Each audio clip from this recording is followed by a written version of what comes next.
Sometimes the best things in life come in the smallest packages. And sometimes, when you've got nothing left but faith and 50 cents, that's exactly enough to change everything. In 1889, in the dusty heart of the New Mexico Territory, a broke cowboy named Silas Boone made a choice that would transform his life forever. He bought a tiny horse at auction, a creature so small that grown men laughed and called him a fool for wasting his last coin. But that little pony named Penny had something special. She had a gift that would take them from the poorest corners of the frontier to the brightest stages across the West. How does a man with nothing and a horse no bigger than a dog become the most talked about act in America? Before we jump back in, tell us where you're tuning in from. And if this story touches you, make sure you're subscribed, because tomorrow I've saved something extra special for you. The sun was already high and hot when Silas Boone finished mucking out the stalls behind Garrett's general store.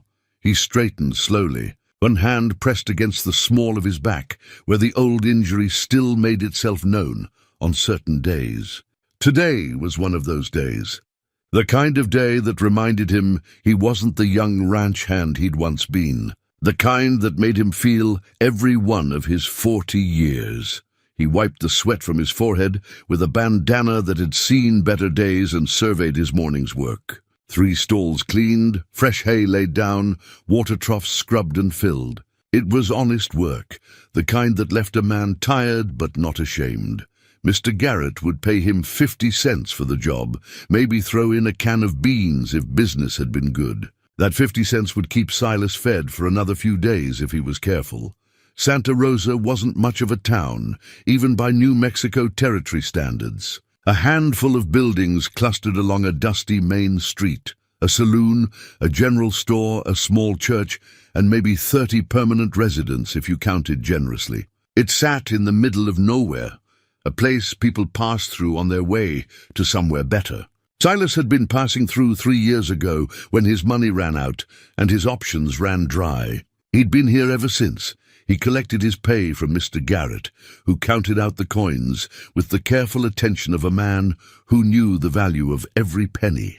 Silas thanked him and stepped back out into the afternoon heat. His next job wasn't until tomorrow, fence mending for the widow Yates, which meant he had the rest of the day to himself. In better times, that might have been a luxury. These days, it just meant more hours to fill and nothing to fill them with. His boarding room was at Mrs. Carmichael's place, a narrow house at the end of the street that leaned slightly to one side, as if tired of standing upright.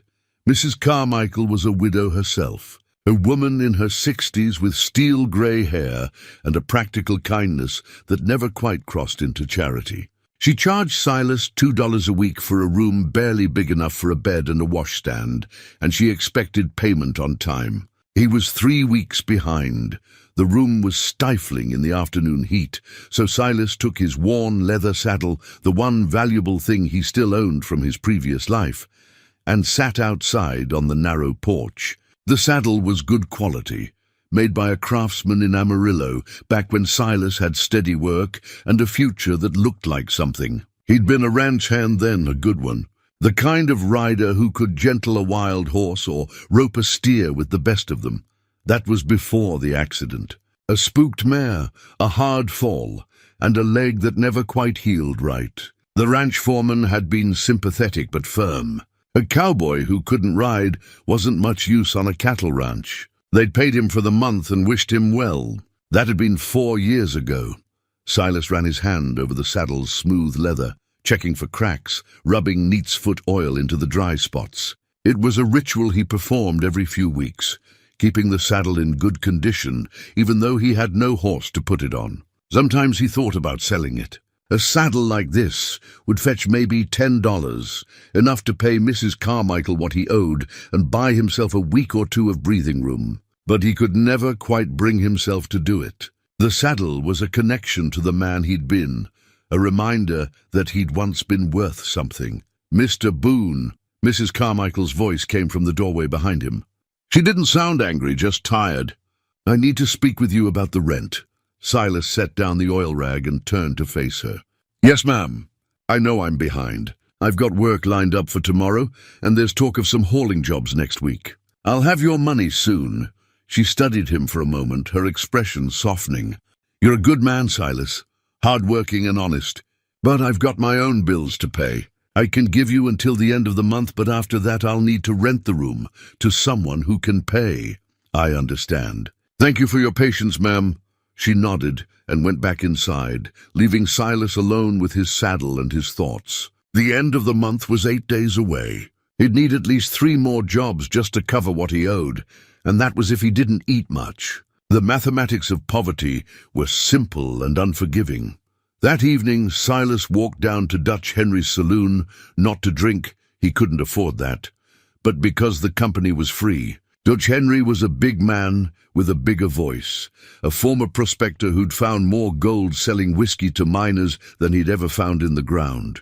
His saloon was the social heart of Santa Rosa, such as it was. "Silas," Dutch Henry greeted him with a nod. "You look like a man carrying the weight of the world." "Just the weight of Santa Rosa," Silas replied, managing a tired smile. "That's heavy enough." Dutch Henry chuckled and slid a glass of water across the bar. "On the house. You hear about the livestock auction tomorrow?" Silas shook his head. "What auction?" "A fellow from Las Vegas is bringing some stock through."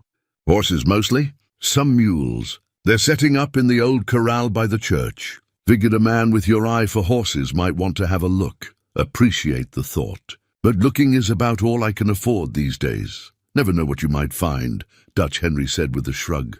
"Sometimes opportunities come cheap."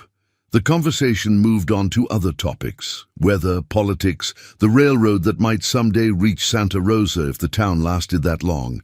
Silas listened more than he talked, grateful for the distraction. When the evening grew late, he thanked Dutch Henry and walked back to Mrs. Carmichael's under a sky full of stars.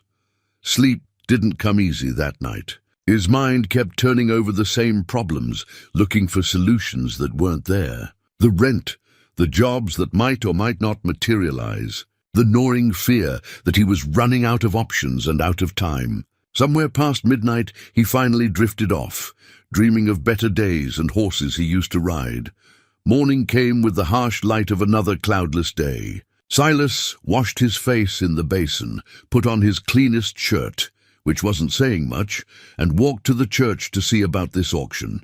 He told himself he was just curious, just passing time.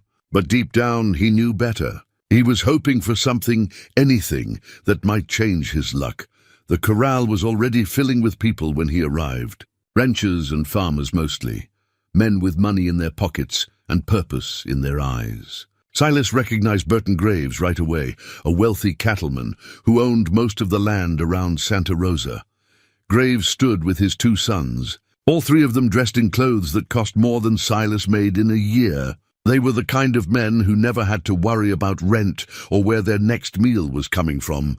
The auctioneer was setting up his stand, and horses were being led into viewing pens. Silas found a spot along the fence where he could watch without getting in anyone's way.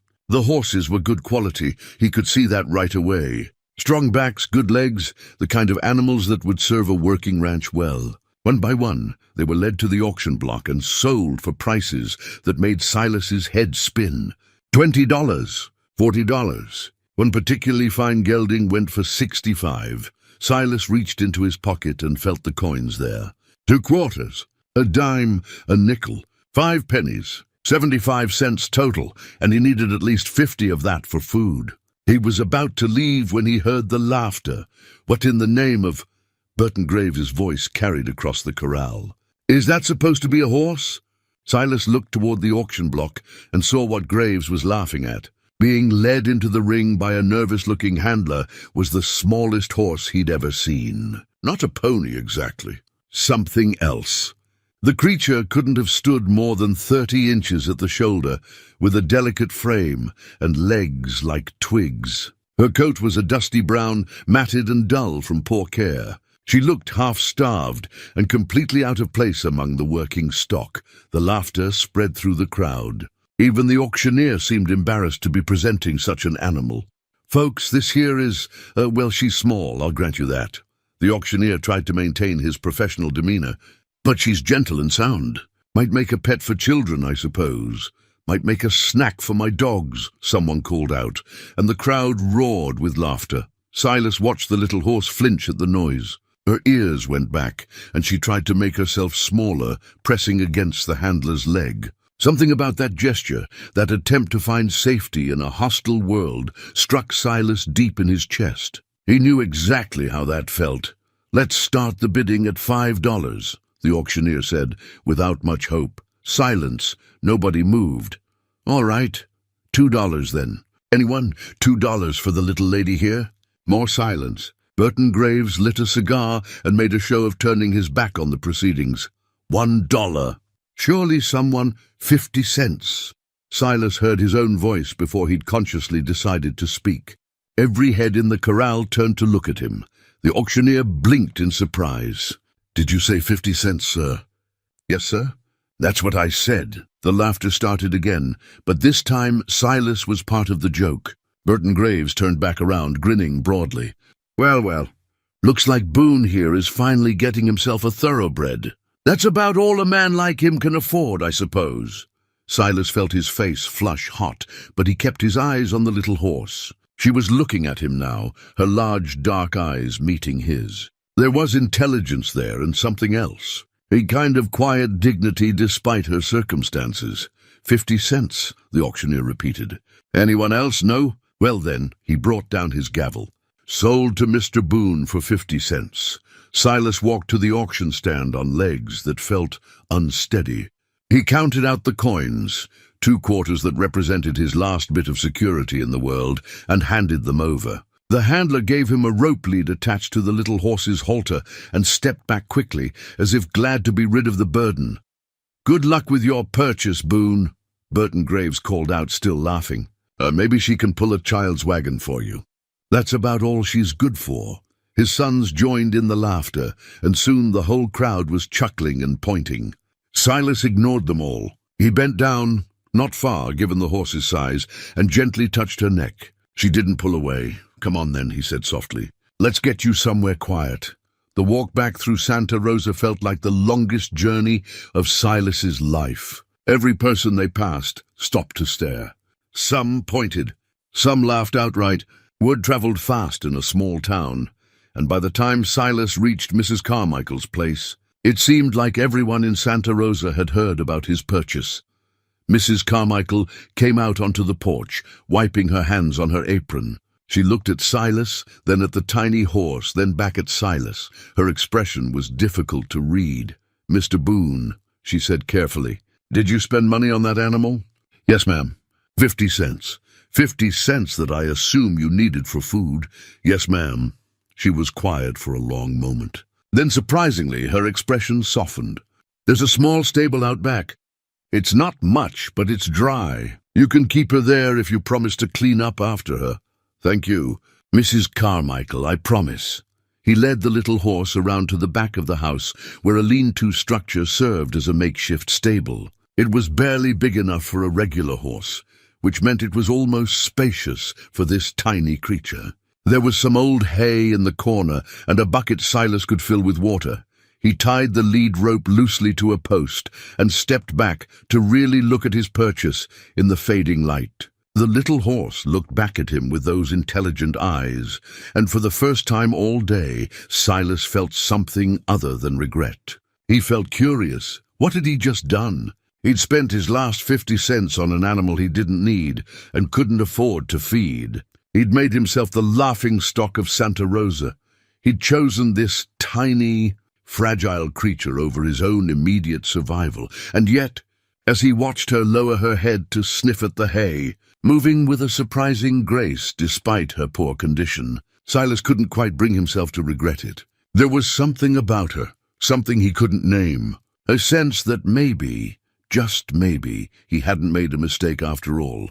He found a rag and spent the last hour of daylight gently cleaning the dust and dirt from her coat. She stood patiently through it all, occasionally turning her head to watch him work. By the time he finished, her coat had regained some of its natural color, a warm chestnut brown that caught the last rays of the sun. "Need a name," Silas said aloud.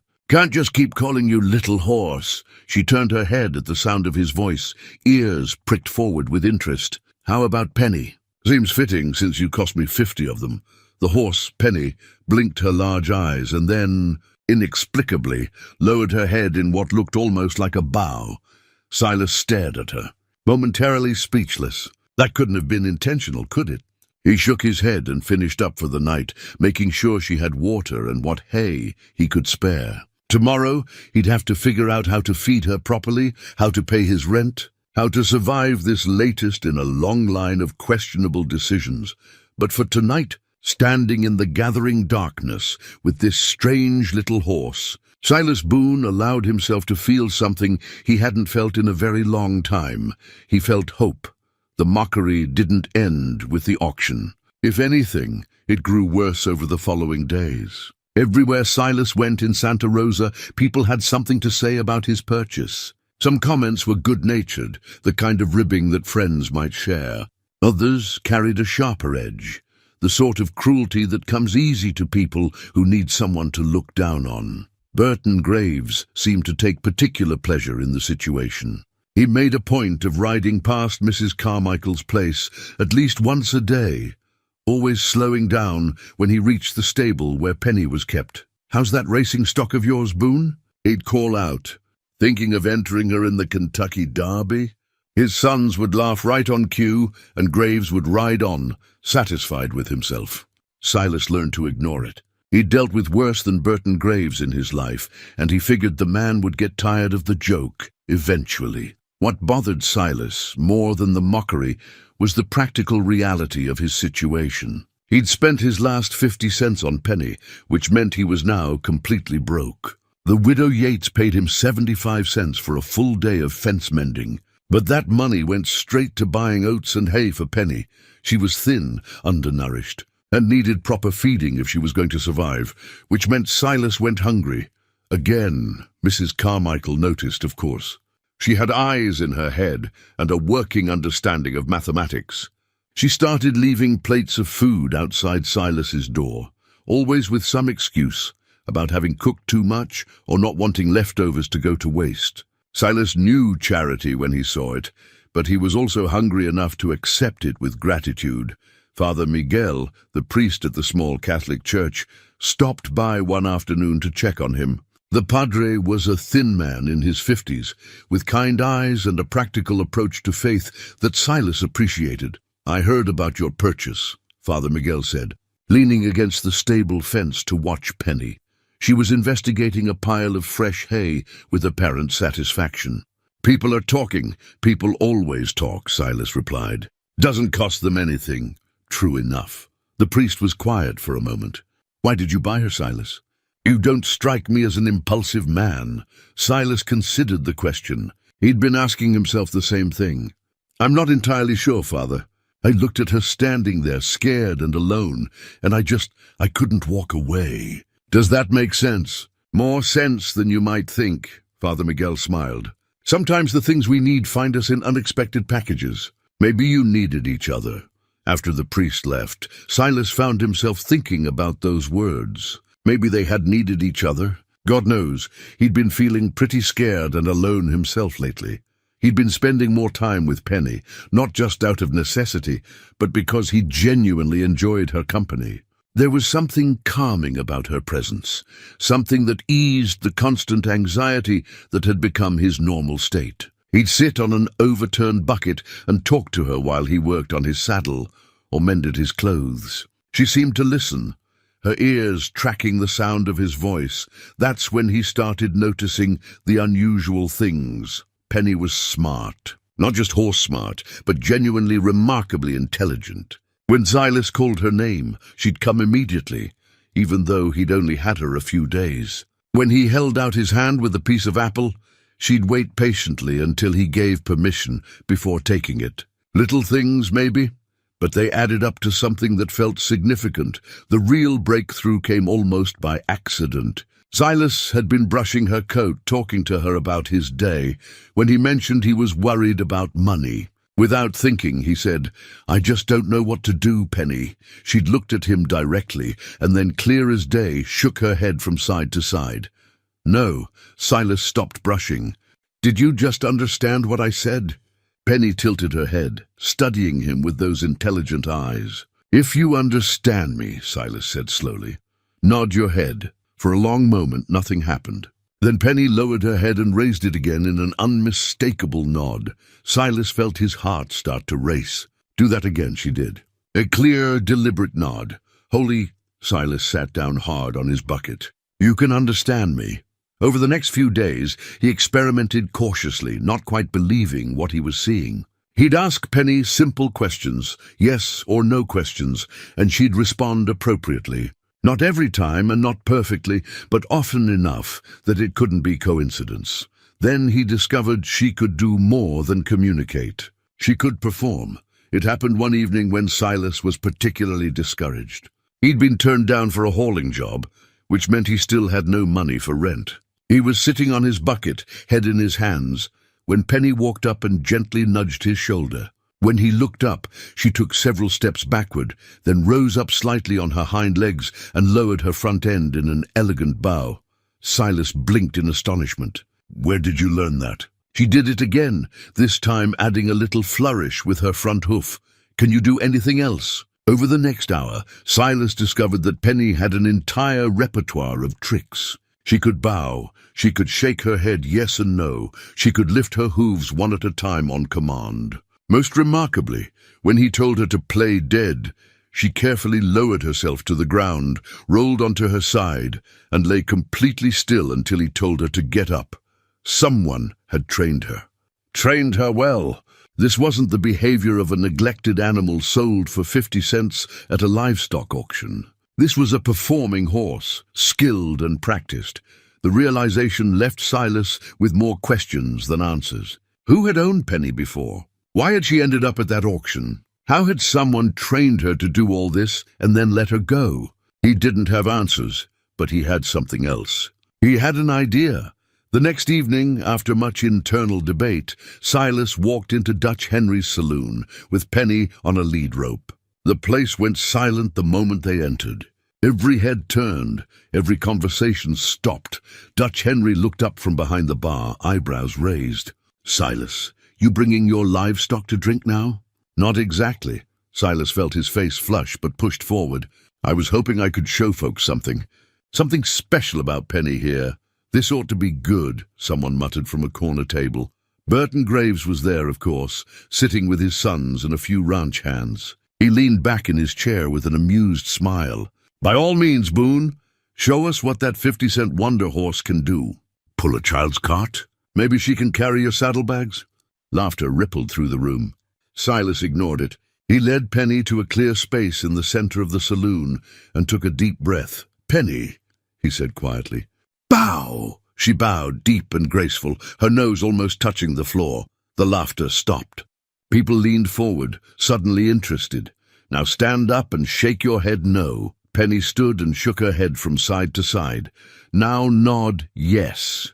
She nodded. Silas ran through several more simple tricks, and the room grew quieter with each one. When he finally asked Penny to play dead, and she carefully lowered herself to the floor with all the drama of a trained actress, someone actually applauded. I'll be damned, Dutch Henry said softly. That little horse is something special.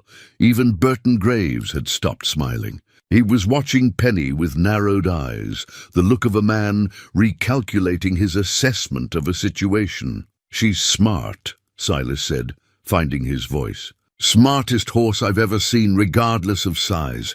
I thought folks might enjoy seeing what she can do. Do it again, someone called out. Do the playing dead part again. Silas did, and this time, when Penny collapsed dramatically to the floor, the whole saloon burst into applause and laughter. But not mocking laughter. This was the sound of genuine delight, of people seeing something remarkable and unexpected. Dutch Henry came around from behind the bar, studying Penny with professional interest. You know, Silas, people would pay to see this. I mean, actually pay money. You think so? I know so. Look around. Every man in here is smiling, and that's rare enough. You bring that little horse back here tomorrow night and put on a proper show. I'll split the take with you, 50-50.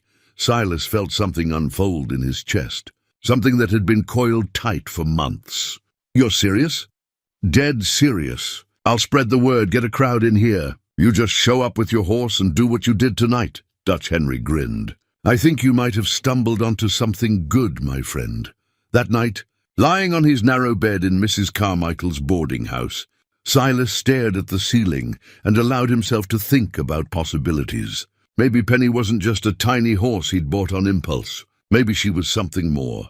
Maybe she was the answer to prayers he'd been too discouraged to properly pray. In the stable below, Penny stood in her stall, her intelligent eyes watching the darkness. Tomorrow would bring new crowds, new challenges, new opportunities. She'd been trained for this, prepared for this, and somehow she'd found her way to a man who needed her as much as she needed him. The little horse lowered her head and rested, gathering her strength for the performances to come. The morning after his arrangement with Dutch Henry, Silas woke with a knot of anxiety in his stomach. He'd committed to performing, which meant he needed to make sure Penny was in top form. More than that, he needed to figure out how to turn a handful of tricks into an actual show that people would pay to see. He spent the early hours working with Penny in the small stable yard, running through her repertoire of movements. She was responsive and eager, picking up on his cues almost before he finished giving them. The more time he spent with her, the more convinced he became that she'd been professionally trained. Her movements were too precise, too polished to be anything else. Mrs. Carmichael watched from the back porch for a while, her arms crossed, but her expression thoughtful rather than disapproving. When Silas took a break, she brought him a cup of coffee and a biscuit. "That horse of yours is quite something," she said. "I'll admit, I thought you'd lost your mind spending money on her. Now I'm not so sure." "Makes two of us," Silas replied, accepting the coffee gratefully. "I still don't understand how she ended up at that auction. Maybe that's not the question you should be asking. Maybe the question is what you're going to do with her now that you have her." It was good advice. Silas had always been better at looking backward than forward, dwelling on mistakes rather than planning for opportunities. But here was an opportunity, real and tangible, and he needed to make the most of it. He fashioned a simple costume piece for Penny from an old red bandana he'd had for years. The cloth had gold thread running through it, faded but still visible. He tied it around her neck like a neckerchief, and the effect was surprisingly charming. She looked less like a neglected auction animal and more like a performer preparing for the stage. "That suits you," Silas told her, and she bobbed her head as if in agreement. Father Miguel stopped by again that afternoon, bringing with him a small bag of apples. "For your partner," he explained. "I heard about tonight's performance. The whole town has heard, actually. Dutch Henry has been spreading the word to everyone who'll listen." "That makes me nervous," Silas admitted. "What if she gets scared with a big crowd? What if I forget what to do? Then you'll figure it out as you go, same as everything else in life." The priest smiled. "You know what I think, Silas? I think you've been living so long with disappointment that you've forgotten how to recognize a blessing when it shows up." The words stayed with Silas as the afternoon wore on and evening approached. A blessing. Was that what Penny was? It seemed too simple, too easy. Blessings were things that happened to other people, to folks who went to church regular and lived righteous lives. Silas was just a broken-down cowboy who'd made more bad choices than good ones. But when he looked at Penny, at her bright eyes and eager attention, he couldn't quite dismiss the idea. Dutch Henry's saloon was packed when Silas arrived that evening. Word had spread beyond Santa Rosa, apparently, because there were faces in the crowd he didn't recognize. Miners from the camps to the north, farmers from the outlying homesteads, even a few well-dressed travelers who'd stopped in town and heard about the tiny performing horse. "Standing room only," Dutch Henry said with satisfaction. "Haven't seen a crowd like this in years. You ready?" Silas wasn't sure he'd ever be ready, but he nodded anyway. "As ready as I'm going to be."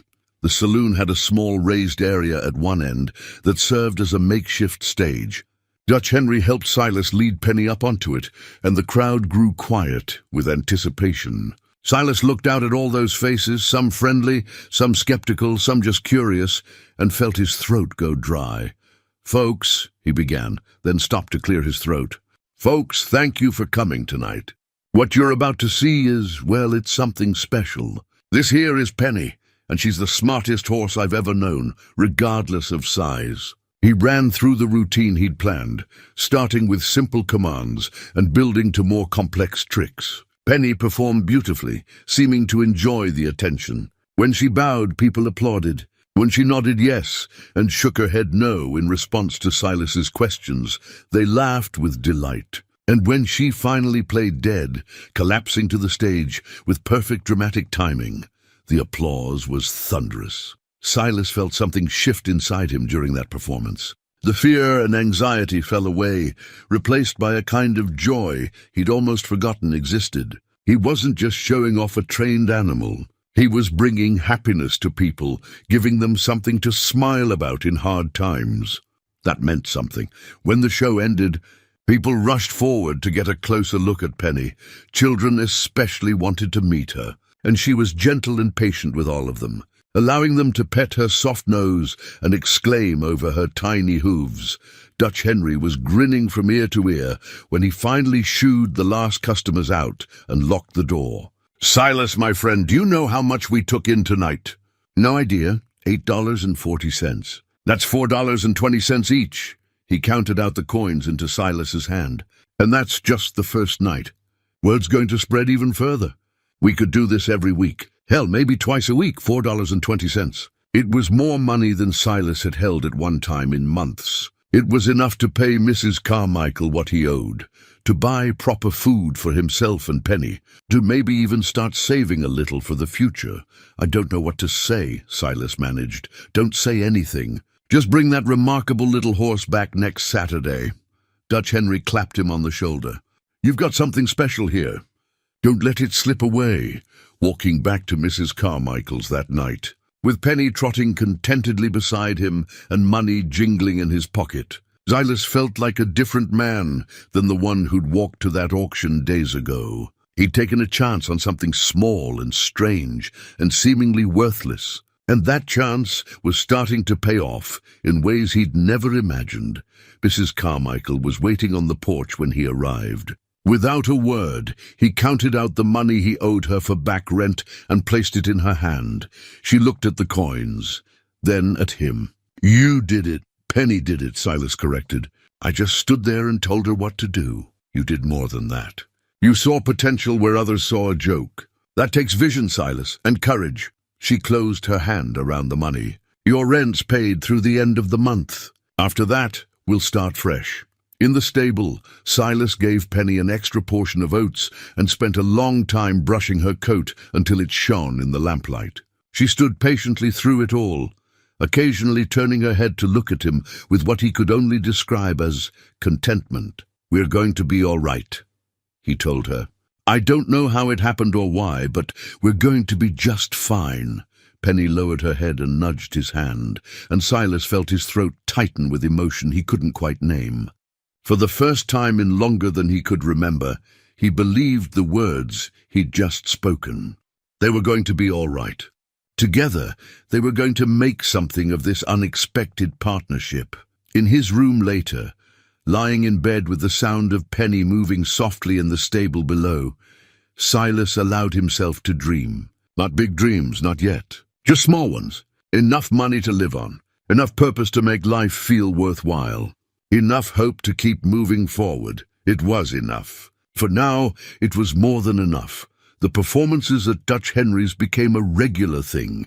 Every Saturday night, and soon Wednesday nights too, Silas and Penny would take the stage to a packed house. The shows evolved over the weeks. Silas learned how to work a crowd, how to build suspense, how to time the tricks for maximum impact. Penny seemed to understand what was expected of her, and she delivered with a consistency that never ceased to amaze him. The money was good. Not rich man money, but steady and reliable. Silas was able to pay his rent on time, buy proper food, even start putting a little aside. But more than the money, it was the respect that changed things. People in Santa Rosa started looking at him differently. Not as the broke cowboy doing odd jobs, but as the man with the remarkable performing horse. Even Burton Graves stopped making jokes, though Silas noticed the rancher watching the performances with Calculating eyes.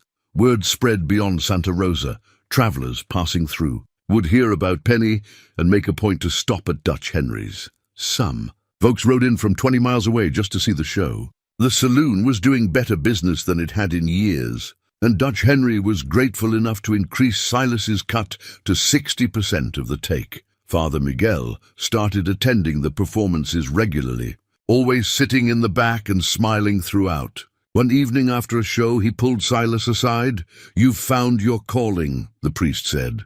"Not many people discover their purpose so clearly. That's a gift. I'm not sure standing in a saloon with a tiny horse qualifies as a calling, Father." "Why not? You're bringing joy to people. You're using the gifts you've been given. Your way with animals, your honest nature, your perseverance. That sounds like a calling to me." The words stuck with Silas. He'd never thought of himself as someone with gifts or purpose. He was just trying to survive. But maybe survival could become something more. Maybe it already had. He started working on new material for the shows. He taught Penny to count by pawing the ground with her hoof. He'd ask her simple arithmetic questions. "What's 2 plus 2, Penny?" And she'd paw the ground 4 times. The crowd loved it, even though Silas knew he was cueing her with subtle signals. It didn't matter. The illusion was what counted, and Penny sold it beautifully. He also created more elaborate costume pieces. Using scraps of fabric and his own rough sewing skills, he made a small blanket decorated with brass buttons for Penny to wear during the finale. The effect was surprisingly professional, lending an air of legitimacy to their act. Mrs. Carmichael helped with the sewing once she saw what Silas was attempting. She had a better hand for needlework and turned his crude attempts into something genuinely attractive. She seemed to enjoy the project, often sitting on the porch in the evenings, working on new costume elements while Silas practiced with Penny in the yard. "You know," she said one evening, "I never thought I'd see the day when I'd be making costumes for a horse. Life takes strange turns." "That it does," Silas agreed. "Thank you for this, Mrs. Carmichael. You didn't have to help. Maybe I wanted to. Maybe it's nice to be part of something successful for a change." She looked at him over her sewing. "You've changed, Silas. You carry yourself different now. More confident?" He thought about that. Had he changed? He still felt like the same broke cowboy inside, but maybe she was right. He wasn't afraid all the time anymore. The constant anxiety about money and survival had eased. He could think about tomorrow without dread. That was new. Not everyone was happy about Silas's success. Burton Graves approached him one afternoon, as Silas was coming back from buying feed. The rancher blocked his path, his 2 sons flanking him like always. "Boone," Graves said, "I want to buy your horse." "She's not for sale. Everything's for sale at the right price. I'll give you $50. That's 100 times what you paid for her."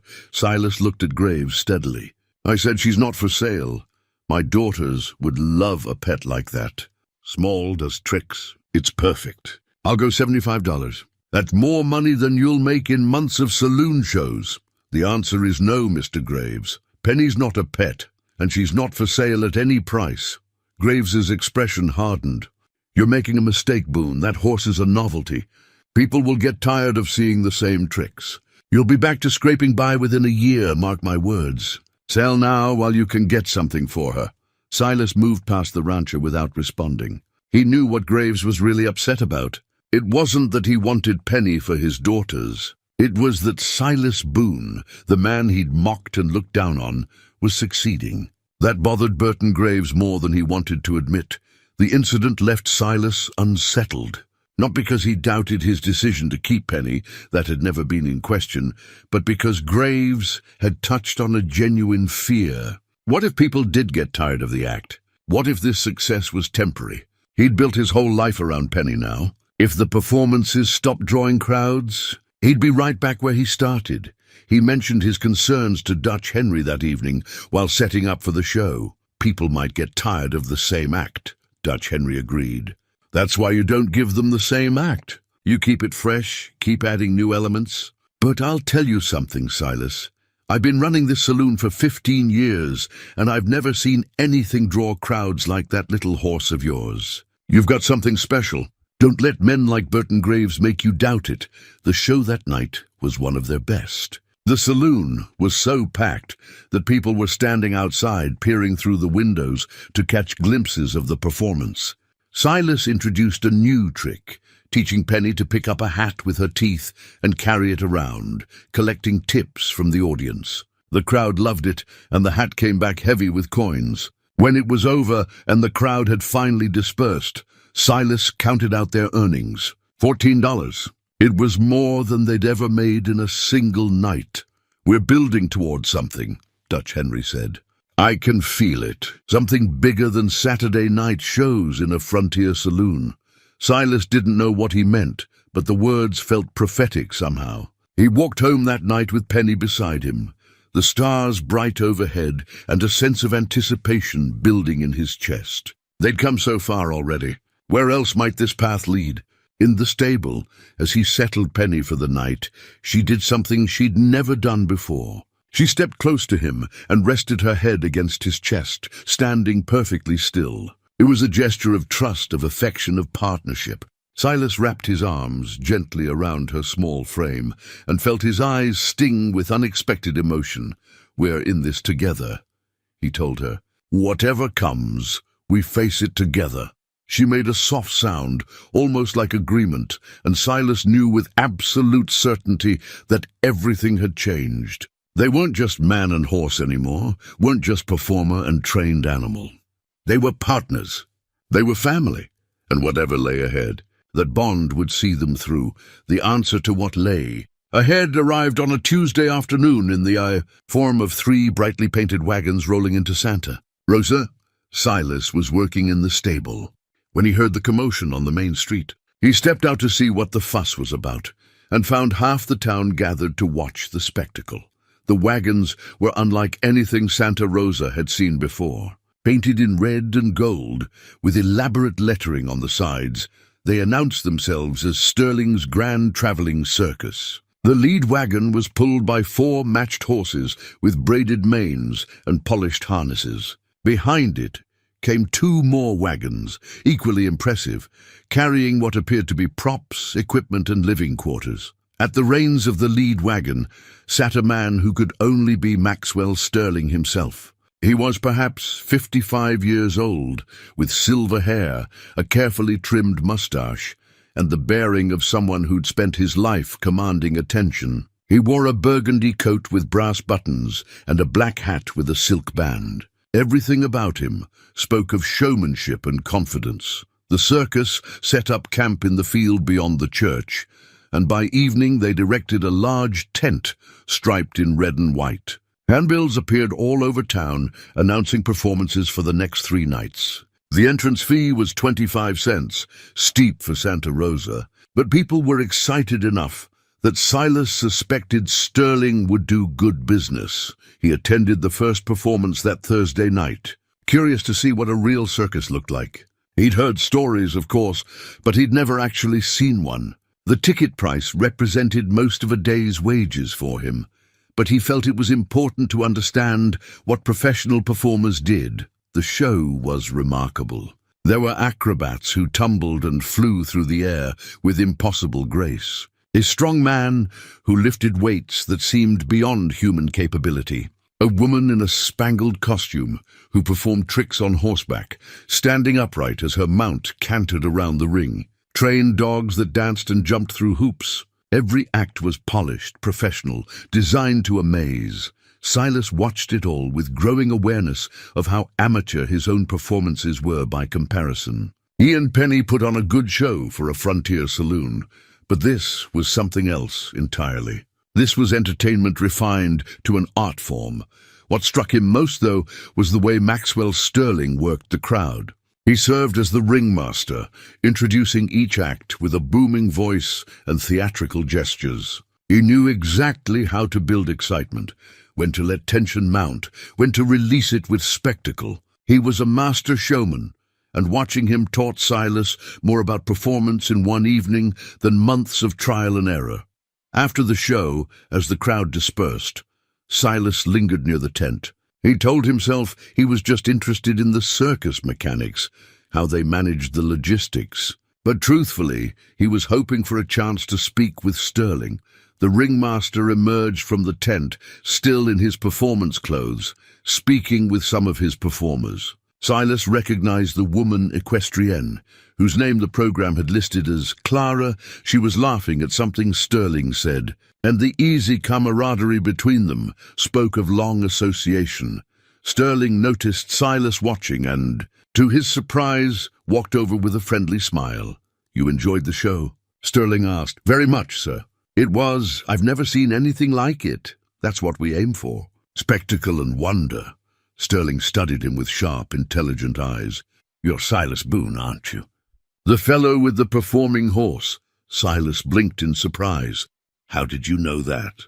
"I make it my business to know about performing acts in any town we visit. I heard about you and your little horse from the saloon keeper. He speaks very highly of your show. It's nothing compared to what I just saw, perhaps. But then again, everyone has to start somewhere." Sterling pulled out a silver cigarette case and offered one to Silas, who declined. "I'd like to see this horse of yours perform, if that could be arranged. You want to come to Dutch Henry's saloon?" "No, I'd prefer something more private. An audition, if you will. Tomorrow morning at our camp. Bring your horse and show me what she can do. If I like what I see, we might have something to discuss." Silas barely slept that night. An audition with a real circus. The possibility of what exactly? He didn't dare put it into words, afraid of jinxing whatever might happen. But the hope bloomed in his chest regardless, warm and insistent. He spent the morning grooming Penny until her coat gleamed. He put on his cleanest clothes and the red bandana costume piece they'd been using. When he led her to the circus camp, his hands were shaking slightly. Maxwell Sterling was waiting for them, along with several of his performers. The woman Clara was there, and the acrobat from the show, a lean man with dark hair that Sterling introduced as Giuseppe. There was also an older woman, wearing a colorful shawl, who was introduced as Martha, the circus fortune teller. "So this is the famous Penny," Sterling said, studying the little horse with professional interest. "She's even smaller than I'd heard." "What is she, 28 inches?" "About 30, Silas said. "Maybe 32 on a good day." That got a laugh from the assembled performers. Sterling gestured to the center of the tent. "Show us what you've got, Mr. Boone." Silas led Penny into the ring, and for a moment his mind went blank. This was nothing like performing in Dutch Henry's saloon. These were professionals, people who knew real entertainment. What if Penny wasn't good enough? What if he wasn't good enough? Then Penny looked up at him with those intelligent eyes, and something settled inside him. They were partners. Whatever happened, they'd face it together. He started the routine, his voice gaining strength as he went. Penny performed beautifully, hitting every cue with precision. The counting trick brought smiles. The yes and no routine drew appreciative nods. And when Penny played dead, collapsing with perfect dramatic timing, Martha actually applauded. When it was over, Silas stood there, breathing hard, waiting for judgment. The performers exchanged glances he couldn't read. Finally, Maxwell Sterling stepped forward, his expression thoughtful. "Mr. Boone, that was quite impressive. Your horse is remarkably well trained, and the bond between you is obvious. I can see why you've been successful. Thank you, sir. I'd like to make you an offer." Sterling paused, letting the words hang in the air. "Join us. Bring your act into Sterling's grand traveling circus. We tour throughout the territories, Arizona, Colorado, Nevada, sometimes up into Montana. We perform in mining towns, railroad camps, anywhere there's people wanting entertainment. You'd be part of the show, a regular act. We'd provide transportation, food, a place to sleep, and a percentage of the gate receipts, of course." Silas felt dizzy. "You're serious?" "Completely. You've got something special here. With proper staging and promotion, Penny could be a featured attraction. People love novelty and a performing miniature horse. Well, that's about as novel as it gets." Sterling smiled. "What do you say, Mr. Boone? Ready to see more of the world than Santa Rosa, New Mexico?" The question hung there, enormous and life-changing. Leave Santa Rosa. Leave the only stability he'd known in years. Take Penny on the road with a traveling circus, performing for strangers in towns he'd never seen. Can I have some time to think about it?" Of course. We leave Sunday morning. If you decide to join us, be here at dawn with whatever you want to bring. We travel light, so keep possessions to a minimum. Sterling offered his hand. I hope you'll say yes, Mr. Boone. I think we could do great things together. Walking back to Mrs. Carmichael's, Silas felt like his feet weren't quite touching the ground. A circus, a real traveling circus, wanted him and Penny. It was the opportunity of a lifetime, the kind of thing that didn't happen to men like him, but it was also terrifying. The unknown, the risk, the possibility of failure on a much larger stage than Dutch Henry's saloon. He spent the rest of the day in turmoil, weighing options and possibilities. That evening, he sought out Father Miguel at the church. Father Miguel listened to the whole story without interrupting, his weathered hands folded on the worn wooden pew. When Silas finished, the priest was quiet for a long moment, his eyes on the simple cross at the front of the church. "What does your heart tell you?" he finally asked. "That I'm scared, that this could be a terrible mistake, that I might lose everything I've built here. And what else does it tell you?" Silas took a breath. "That I'll regret it forever if I don't try." Father Miguel smiled. "Then you already know your answer. Fear is natural, Silas, but regret is far worse. It's a poison that works slowly, eating away at a man until he's nothing but bitterness and what-ifs. What if I fail? What if I'm not good enough? Then you'll learn, you'll adapt, and you'll become good enough. That's what you've been doing your whole life. This is just the next step." The priest placed a hand on Silas's shoulder. "You asked me once what I thought about you buying that horse. I told you that sometimes what we need finds us in unexpected packages. Now opportunity has found you in the form of a traveling circus. Don't turn your back on it." Silas walked to Mrs. Carmichael's in the gathering dark, the priest's words echoing in his mind. When he reached the boarding house, he found Mrs. Carmichael sitting on the porch, rocking slowly in her chair. "You're thinking of going with them, aren't you?" She said. "It wasn't really a question. How did you know? I saw you talking to that circus man this morning." "I'm old, Silas, not blind." She stopped rocking and looked at him directly. "You should go. I'd be leaving you short a tenant. I'll find another tenant. Santa Rosa's small, but there's always someone passing through needing a room." She stood and walked to where he stood. "You've been just existing here, Silas, surviving but not really living. That little horse gave you purpose, but this town is too small for what you could become. Go see the world. Make something of yourself. I don't know how to thank you for everything you've done for me. You already have.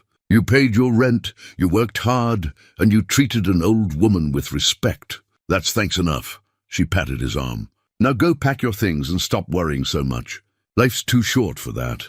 Saturday evening's performance at Dutch Henry's had a different energy. Silas hadn't announced he was leaving, but somehow word had spread anyway. The saloon was packed with people who'd come to say goodbye to a show that had become part of the town's fabric.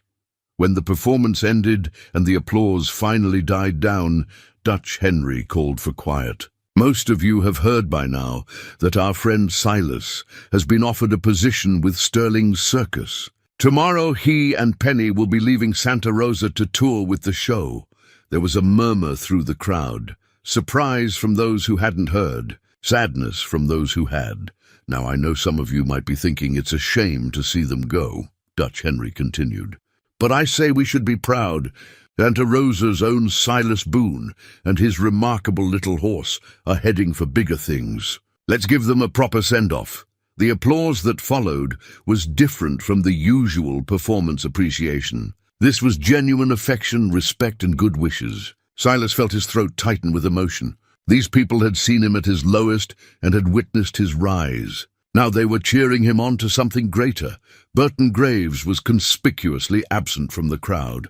Sunday morning came cold and grey, with clouds promising rain later.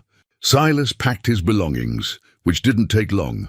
His clothes fit in a single bag. His saddle, that precious connection to his past, he decided to take with him. It was impractical, maybe, but he couldn't leave it behind. The rest of his possessions he gave to Mrs. Carmichael to distribute to whoever might need them.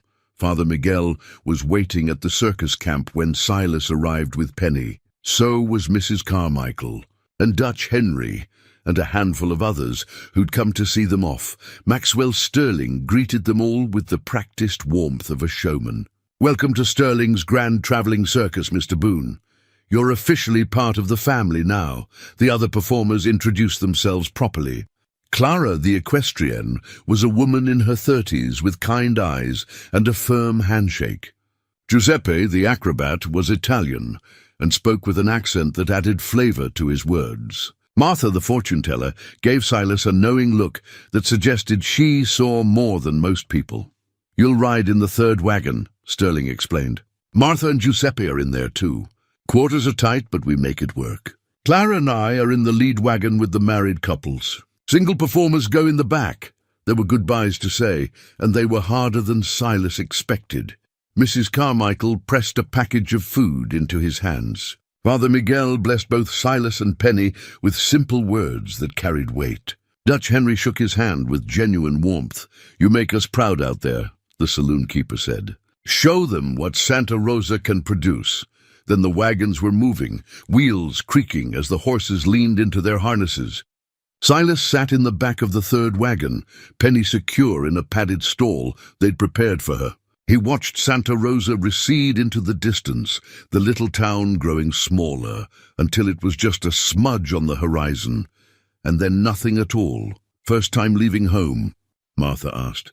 She was sitting across from him, her colorful shawls arranged around her like a nest. "First time having reason to leave," Silas replied. "There's a difference between running from something and running towards something," she said. "You're doing the latter. That's good. That's what all of us here are doing." Over the next days, Silas began to understand the rhythm of circus life. They traveled during the day, stopping in the late afternoon to set up camp. Everyone had jobs to do. The tent went up through practiced teamwork, guy ropes staked, benches arranged. They'd perform that night, pack up the next morning, and move to the next town. It was hard work, harder than Silas had expected. But there was a camaraderie to it that he'd never experienced before. These people worked together, ate together, looked out for each other. They were a family by choice rather than blood, bound together by their shared love of performing. Giuseppe took Silas under his wing, teaching him the finer points of showmanship. "It's not enough to just do the tricks," the acrobat explained in his musical accent. "You must connect with the audience. Make them care about you and Penny. Tell them a story with your performance." Clara helped him refine Penny's costume, adding touches that made her look more professional. She also taught him how to enter and exit the ring with proper flair, how to acknowledge applause, how to pace a performance for maximum impact. Sterling himself offered advice on stage presence and timing. "You're good, Boone, but you can be better. Watch the audience. Learn to read their mood. Some crowds want excitement, others want sentiment. Give them what they need." The first official performance as part of the circus was in a mining town called Silver Creek. Silas was nervous, his stomach in knots as he waited for his turn in the ring. Giuseppe noticed and put a hand on his shoulder. "Breathe," the acrobat said. "Remember, they already want to love you. You just have to not get in the way." Then Sterling was announcing him, and now, direct from the frontier, a marvel of nature and training, the amazing Penny and her partner, Silas Boone. And Silas was walking into the ring with Penny beside him. The crowd was larger than anything he'd performed for before. Easily 300 people, maybe more. They watched with curious eyes as this man and his tiny horse took center stage. Silas started the routine, and almost immediately he felt the difference. The big tent, the professional setting, the anticipation of the crowd, it all elevated the performance. Penny seemed to sense it too. She performed with extra flair, holding her bows a beat longer, playing her counting routine for maximum comedy. When she played dead at the end, the applause was deafening. Silas stood there, stunned by the response, while Penny remained motionless on the ground. Only when he gave the cue did she spring back to life, bounding around the ring in a victory lap that brought the house down. Backstage, the other performers congratulated him warmly. Sterling was grinning. "Now that's what I'm talking about. You were born for this, Boone, born for it." That night, lying in his bedroll in the wagon, while Martha snored softly across from him and Giuseppe breathed the steady rhythm of deep sleep. Silas stared at the canvas ceiling and marveled at the turn his life had taken. 3 months ago, he'd been broke and desperate, buying a tiny horse for 50 cents out of something that might have been impulse or might have been fate. Now he was traveling with a circus, performing for crowds, part of something bigger than himself. In her stall, Penny shifted and made a soft sound. Silas reached over and touched her nose gently. "We did it," he whispered. "We actually did it." Tomorrow would bring another town, another performance, another step forward on this improbable journey. But tonight, Silas Boone allowed himself to feel something he hadn't felt in years. He felt proud. 3 months on the road transformed Silas in ways he couldn't have imagined. The constant travel, the regular performances, the daily interaction with professional entertainers, all of it shaped him into someone more confident, more capable. He learned to read crowds, to adjust his performance based on their energy. He expanded Penny's routine, adding new tricks and refining old ones. They became one of the most popular acts in the show. The circus moved through Arizona territory, then into Colorado. They performed in mining camps where men starved for entertainment, packed the tent, and cheered every trick. They set up in railroad towns where families came dressed in their Sunday best. Each performance was different, each crowd unique, but the response to Penny was always enthusiastic. Silas wrote letters to Father Miguel when he could, chronicling their journey.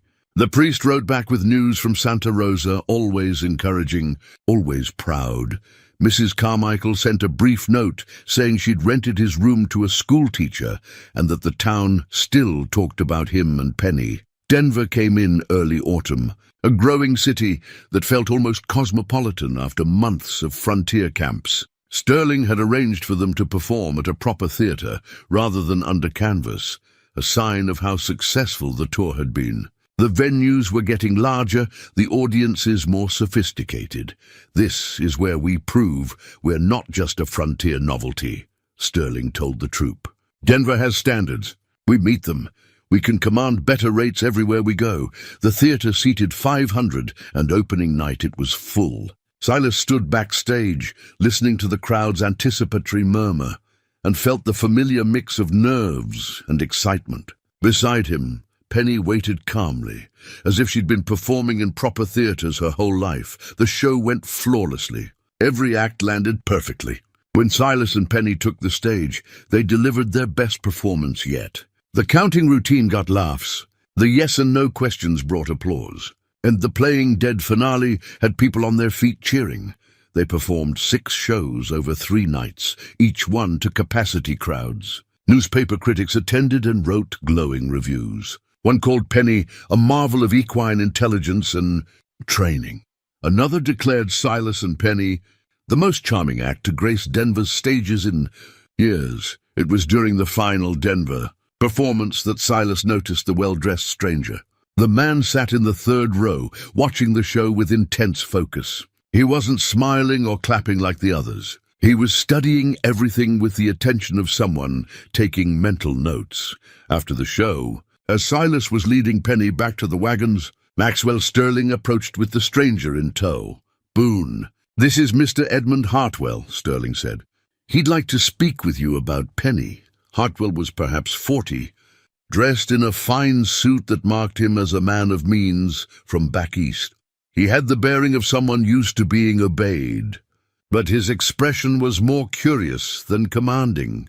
"Mr. Boone," Hartwell said, offering his hand. "That's a remarkable animal you have. May I ask where you acquired her?" "Bought her at a livestock auction in Santa Rosa, New Mexico, about 6 months ago. For how much, if you don't mind my asking?" 50 cents, Hartwell's eyebrows rose. 50 cents. That's quite remarkable, given what she's worth. Something in the man's tone made Silas uneasy. "What do you mean, what she's worth?" "Mr. Boone, may we speak privately? I have some information that I believe will be of great interest to you." They went to Sterling's wagon, where Martha and Clara joined them at Sterling's invitation. Whatever this was about, Sterling clearly felt it needed witnesses. Hartwell settled into a chair and opened a leather case he'd been carrying. He pulled out several documents and photographs. "Mr. Boone, your horse is not simply a small horse. She's a Falabella, a very rare breed of miniature horse from Argentina. They're the smallest breed in the world and extremely valuable. I run a breeding program in Philadelphia, one of only 3 in the United States." He laid out photographs showing horses that looked remarkably like Penny. Same proportions, same size, same delicate build. 2 years ago, I had 4 breeding mares stolen from my farm. It was a professional operation. The thieves knew exactly what they were taking and how to transport them. Hartwell pulled out another set of papers, breeding records, ownership documents. "This is Penelope's Pride, one of my stolen mares. And unless I'm very much mistaken, she's the horse standing in your wagon right now." Silas felt the floor tilt beneath him. "That's not possible. Penny's mine. I bought her legal and proper. I'm not suggesting you stole her, Mr. Boone, but I am saying she was stolen from me." Hartwell pulled out a detailed photograph pointing to specific markings. "Look at this pattern on her left shoulder. It's distinctive. And this slight irregularity in her right ear, that's from a foaling injury when she was young. Check your horse. I believe you'll find these same markings." With growing dread, Silas went to examine Penny. The markings were there, exactly as Hartwell had described. The pattern on the shoulder Silas had always thought was just an interesting coat variation. The tiny notch in the ear he'd assumed was from some minor accident. He came back to the wagon, his mouth dry. "She has those markings." "I thought so." Hartwell's expression was sympathetic but firm. "Mr. Boone, I don't want to cause you distress. From what I've seen, you've cared for her well and trained her remarkably. But legally, Penelope's Pride belongs to me. I have all the documentation to prove it." The words hit Silas like physical blows. Lose Penny? Lose his partner, his purpose, the creature that had saved his life as surely as he'd saved hers? It wasn't possible. He wouldn't allow it. "No," Silas heard himself say. "I bought her legal. I have witnesses. I paid for her fair and square, from thieves who had no right to sell her," Hartwell said gently. "The law is clear on this. Stolen property must be returned to its rightful owner, regardless of good faith purchases." Sterling had been quiet through all this, but now he spoke up. "Mr. Hartwell, surely there's room for negotiation here. Mr. Boone has built his entire life around this horse. They're partners. I understand that, and I'm not unsympathetic. But Penelope's Pride represents years of breeding work and significant investment. She's worth conservatively $5,000 as breeding stock." The number was staggering. $5,000. More money than Silas would make in a lifetime. It was proof, if he needed it, of just how far beyond his means Penny truly was. "I can't pay that," Silas said quietly. "I don't have anything close to that kind of money." "I know." Hartwell was silent for a moment. "I've spent 2 years tracking my stolen horses. I've found 3 of the 4. Penelope's Pride is the last one. I have buyers waiting, breeding contracts ready. From a purely business standpoint, I should take her back to Philadelphia and resume my program. But," Clara prompted, catching something in the man's tone, "but I saw your performance tonight, Mr. Boone. I saw the bond between you and that horse. And I saw something I didn't expect: joy. Pure, genuine joy. She loves performing. That's rare. Most performing animals are simply trained to tolerate it. She actually enjoys it." Hartwell pulled out another document, this one blank. "I'm prepared to make you an offer. You can't buy her outright. The price is beyond your reach. But I could sell you a partnership. You keep her, continue performing with her, care for her for the rest of her natural life. In return, I retain breeding rights. When she's past performing age, she comes back to my farm for breeding. Any foal she produces, I own. You continue to earn from her performances, and I eventually recover my investment through her offspring." "How much?" Sterling asked. $1,000 for a 50% partnership. That gives Mr. Boone legal ownership, ensures Penny stays with him, and gives me the breeding rights I need, $1,000. It was still an enormous sum, but it was possible. Barely. Silas had saved maybe $300 from his performances. Sterling might advance him the rest against future earnings, but before he could speak, Hartwell continued. "There's one more condition. I want documentation of her lineage, photographs of her performing, updates on her health and training. I'm not just protecting my investment. I'm genuinely curious about her development. A performing Falabella is unprecedented. It could open up entirely new possibilities for the breed. Silas looked at Penny, standing patiently in her stall. She was watching him with those intelligent eyes, unaware that her entire future hung in the balance. "If I agree to this," Silas said slowly, "I need it in writing that Penny stays with me for her whole performing life, that nobody can take her away or force me to stop performing with her, that she's mine until the day she's too old to work." Agreed. I'll have my attorney draw up a contract that makes that absolutely clear. You have my word, Mr. Boone. I'm not here to destroy what you've built. I'm here to find a way forward that respects both our interests. Sterling and Silas stepped outside to discuss it privately. The night air was cool, and somewhere in the distance a train whistle echoed through the city. "I can loan you 700, Sterling said, "against future earnings. It would take a while to pay back, but it's doable. I have 300 saved." "That makes 1,000. Silas ran a hand through his hair. "Maxwell, am I crazy for even considering this? I barely understand what's happening. What's happening is that your 50-cent horse turned out to be worth $5,000. And a decent man is offering you a chance to keep her, when legally he could just take her and walk away." Sterling put a hand on Silas's shoulder. "This is a good deal, Silas. Take it." They returned to the wagon where Hartwell was waiting patiently.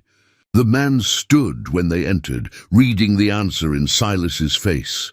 "I accept your offer," Silas said. $1,000 for a partnership that lets me keep performing with Penny for as long as she's able." "Then we have a deal, Mr. Boone." Hartwell shook his hand firmly. "I'll have the contracts drawn up tomorrow. In the meantime, continue your tour. You've got something special with that little horse. Don't let this legal matter diminish what you've accomplished." After Hartwell left, Silas sat in the dark wagon for a long time, processing everything that had happened. He'd thought he was finally secure, finally building something that couldn't be taken away. Instead, he'd discovered that Penny had never really been his at all. She was worth a fortune, a breeding mare of incredible value, stolen property that by all rights should have been confiscated. But somehow, through a combination of Hartwell's decency and Sterling's support, he'd managed to hold on to her. It would cost him every penny he had and leave him in debt for years. But Penny would stay. They would continue performing together. He walked to her stall and pressed his forehead against hers. She made a soft sound, her breath warm against his face. "Penelope's pride," he said softly. "That's who you really are. Not just Penny. Someone special. Someone valuable." She nudged him gently, and Silas felt his eyes burn with emotion. He'd spent 50 cents on what he thought was a throwaway horse nobody wanted. Instead, he'd found a creature worth thousands of dollars. But the money didn't matter. The breeding rights didn't matter. What mattered was the partnership, the bond, the way they'd saved each other. "You're still my Penny," he told her. "Nothing changes that. Not contracts, not breeding programs, not money. You're mine and I'm yours. That's how it stays." In the morning, Edmund Hartwell returned with his attorney and the contracts. Silas signed them without hesitation, watching his $300 and Sterling's $700 loan transfer into Hartwell's hands. In return, he received a document that proclaimed him co-owner of Penelope's Pride, with full performing rights in perpetuity. "Take care of her," Hartwell said as he prepared to leave. "And send me updates. I want to know how her career progresses." "I will," Silas promised. As Hartwell's carriage pulled away, Clara came to stand beside Silas. "You know what this means, don't you?" "What?" "You're not just a man with a performing horse anymore. You're the owner of the most famous Falabella in America. Once word gets out what she really is, everyone's going to want to see her." Clara smiled. "Your life just got a lot more interesting, Silas Boone." She was right. The news spread quickly. Newspapers picked up the story of the stolen mare turned performing sensation, the broke cowboy who'd bought a fortune for 50 cents. Suddenly, Penny wasn't just a novelty act. She was a phenomenon, and Silas Boone, the man who'd been nobody just months before, was becoming something he'd never imagined. He was becoming famous. The story of Penny's true identity created publicity that money couldn't buy. Newspapers across the West picked it up, each adding their own embellishments. Some called her the Princess Horse. Others went with the 50-cent fortune. Harper's Weekly sent a reporter to interview Silas and write a feature story that would reach readers all across America. Maxwell Sterling was thrilled with the attention. "You can't pay for this kind of advertising," he said, waving a stack of newspaper clippings. "Every paper west of the Mississippi has mentioned our circus. We're booked solid through next spring." But success brought complications Silas hadn't anticipated. Everyone wanted to see Penny now, which meant bigger crowds, more pressure, higher expectations. Some people came hoping to see her fail, to prove that the newspapers had exaggerated her abilities. Others came with offers to buy her, despite the contracts that made such sales impossible. The most persistent buyer was Burton Graves. The rancher showed up in Denver 3 weeks after Hartwell's visit, accompanied by a lawyer. He claimed that the auction in Santa Rosa had been fraudulent, that Silas had never actually paid the 50 cents, that the whole transaction was void. He produced a document supposedly signed by the auctioneer, stating that Silas had walked away without payment. It was a lie, pure and simple. But it was a lie backed by money and legal representation. Graves was trying to steal Penny through the courts, using his wealth to rewrite history. "He can't do this," Silas told Sterling, his hands shaking with anger and fear. "I paid. There were witnesses." "Then we'll get those witnesses to testify," Sterling replied. "But Boone, I'll be honest with you. Graves has resources. This could get expensive. Expensive meant attorneys, which meant money Silas didn't have. He'd just spent everything he owned buying partnership with Hartwell. Now he faced another legal battle, one that could cost more than he could possibly raise. The stress of it sat on his shoulders like a physical weight. He had trouble sleeping, trouble eating. His performance suffered, not badly, but enough that Giuseppe and Clara noticed and pulled him aside to talk. "You cannot let this man defeat you before the battle even begins," Giuseppe said. "You must fight, yes, but you must also live. You must perform. That is who you are now." "He's right," Clara added. "Graves wants to rattle you, to make you so worried about the future that you ruin the present. Don't give him that satisfaction. They were right, but knowing it didn't make the anxiety go away. Every day brought new legal papers, new motions, new attempts by Graves to establish that the auction had been invalid. The court date was set for 2 weeks away in Denver, which meant they couldn't leave the city. Sterling had to cancel performances in 2 other towns, losing money with each cancellation. "I'm sorry," Silas told him one evening. "This is all my fault. If I hadn't bought Penny—" "Stop right there," Sterling interrupted. "Penny is the best thing that's happened to this circus in 10 years. Whatever legal nonsense Graves is trying to pull, we'll deal with it. But don't you dare apologize for bringing that horse into our lives." The support from the circus family was unwavering. They rallied around Silas, offering what money they could spare for legal fees, providing emotional support, helping him prepare for testimony. Martha spent hours with him, coaching him on how to remain calm under questioning. Clara helped him gather documentation of everything related to the auction and purchase. Most importantly, Dutch Henry made the journey from Santa Rosa to Denver, bringing Mrs. Carmichael and Father Miguel with him. They were prepared to testify to the truth of what had happened that day at the auction. "You think we'd let that blowhard Burton Graves lie about you?" Dutch Henry said when they arrived. "Half of Santa Rosa wants to come testify, but the judge said 3 witnesses was enough. So here we are, seeing familiar faces from home, people who'd known him at his lowest and still thought enough of him to travel hundreds of miles to help." It broke something loose in Silas's chest. He'd spent so much of his life alone, assuming nobody cared what happened to him. Now he had a family, spread between Santa Rosa and the circus, all of them standing with him. The court hearing took place on a Tuesday morning in a Denver courtroom that smelled of wood polish and old law books. Burton Graves sat at the plaintiff's table with his lawyer, looking confident and prosperous. Silas sat with Sterling and the attorney Sterling had hired, feeling like he was fighting above his weight. The judge was a man in his 60s named Harrison, with tired eyes and a no-nonsense manner that suggested he'd seen every kind of legal trick imaginable. Graves's lawyer went first, presenting the fraudulent document from the auctioneer and building a case that Silas had essentially stolen Penny by claiming to pay but never following through. The auctioneer himself wasn't present. Conveniently, he'd moved to California and couldn't be reached. But his statement, whether forged or bought, seemed official enough. Then it was time for Silas's defense. Dutch Henry took the stand first, describing the auction in detail.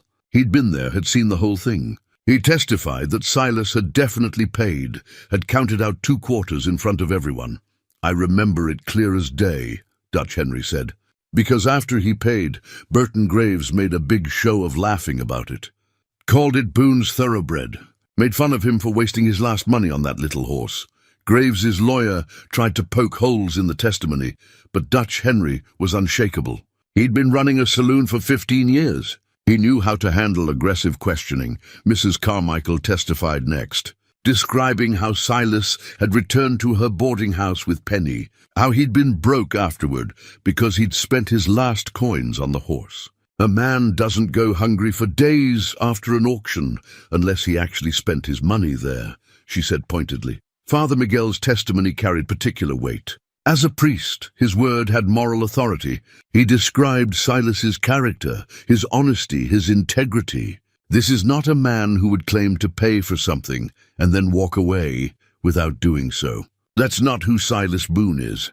Finally, Silas himself took the stand. Graves's lawyer attacked immediately, trying to trip him up, to make him contradict earlier testimony, to cast doubt on his memory. But Silas stayed calm, remembering Martha's coaching. He told the truth simply and directly, never embellishing, never getting defensive. "I wanted a horse," he said. "I'd been a cowboy before my injury, and I missed working with animals. When Penny came up for auction, everybody laughed. Nobody wanted her. But I looked at her and saw something special. So I bid my last 50 cents. The auctioneer accepted. I paid. I took her home. That's the truth, whether Mr. Graves's paper says otherwise or not. And yet you claim this horse is now worth thousands of dollars," the lawyer said. "Convenient, isn't it? That a 50-cent purchase turned into a fortune. I didn't know what she was worth when I bought her. I just knew she needed someone to care about her. Turns out we needed each other. There's no crime in that." The judge called a recess to review the evidence. The wait was agonizing. Silas sat outside the courtroom with his supporters, trying not to imagine losing Penny, trying not to think about what it would mean if Graves won. Giuseppe sat beside him, quiet and solid. "Whatever happens in there, you have fought with honor. That matters, does it? If I lose Penny, what does honor matter? It matters because it is who you are. Win or lose, you remain Silas Boone. That cannot be taken from you. After what felt like hours, but was probably only 45 minutes, they were called back into the courtroom. Judge Harrison looked at Graves, then at Silas, his expression unreadable. "I've reviewed the testimony and evidence," he said.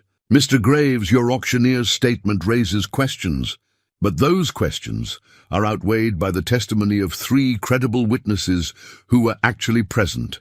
Mrs. Carmichael and Mr. Henry have no apparent reason to lie, and Father Miguel's testimony carries significant weight. Moreover, Mr. Boone's subsequent actions, caring for the horse despite personal hardship, are consistent with someone who made a legitimate purchase." Graves leaned forward, his expression darkening.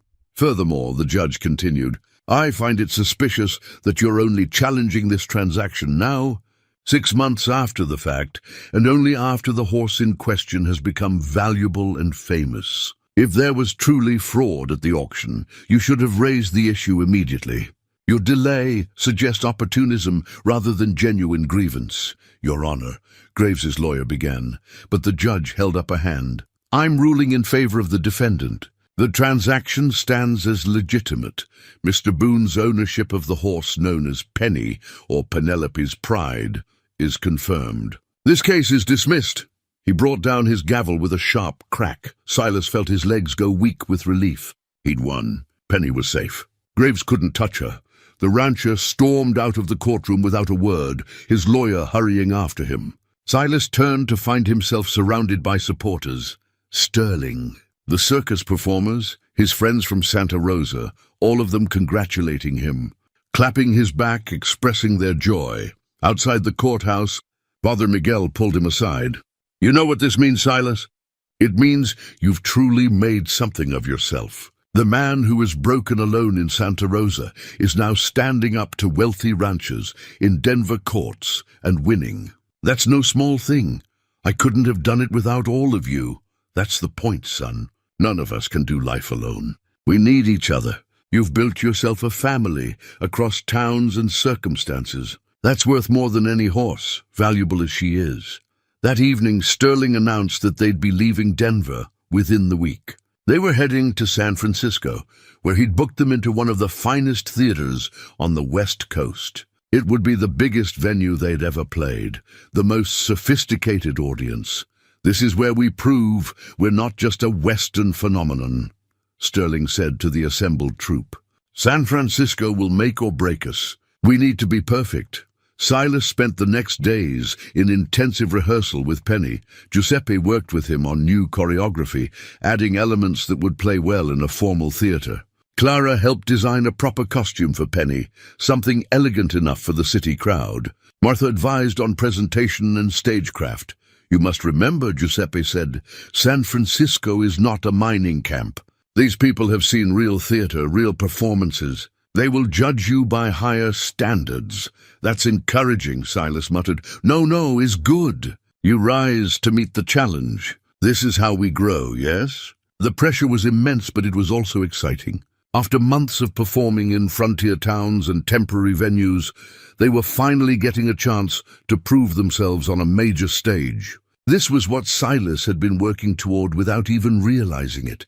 The validation that he and Penny weren't just a novelty act, but legitimate performers. The journey to San Francisco took 2 weeks. They traveled through Nevada, across the Sierra Nevada mountains, and finally down into California. The landscape changed dramatically as they moved west, from desert to mountains to the rolling hills of the California coast. Sterling kept them informed of the arrangements. They'd be performing at the Golden Gate Theater, a venue that regularly hosted touring companies from New York and Europe. They'd have a week of shows, with the potential to extend if ticket sales were strong. The newspapers were already running advance stories, building anticipation. "No pressure," Clara said with a wry smile. "Just the biggest opportunity of our lives." The night before they reached San Francisco, Silas couldn't sleep. He lay in his bedroll, listening to the breathing of his wagon mates, and thought about how far he'd come.